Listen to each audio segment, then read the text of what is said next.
महाराष्ट्राला आर्थिक कमजोर करून कर्ज रूपानं हे सरकार चालवते आहे आणि त्या कर्जाची परतफेड महाराष्ट्राच्या जनतेकडून घ्यायला आपण लावतात आणि महागाईच्या रूपानं जनतेचे खिसे तुम्ही लुटतात आहात असा हा पुरवणी मागण्याच्या माध्यमातून तुमची खडखडाट यामध्ये स्पष्ट होते आहे।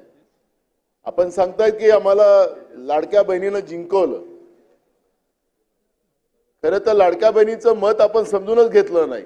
आमच्या लाडक्या बहिणी म्हणाल्यात की आम्हाला 1,500 रुपये दिलेत, पण अशी महागाई वाढवली आणि तेही सणासुदीमध्ये वाढवली, 5,000 रुपये आमच्या खिशातून यांनी काढून घेतले। हे बेईमान भाऊ आहेत असं आमच्या लाडक्या बहिणी सांगायत।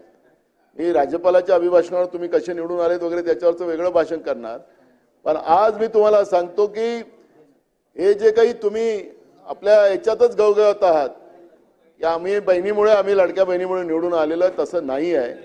त्याचं मी वेगळं सांगतो, तुम्ही गडबड करू नका आता।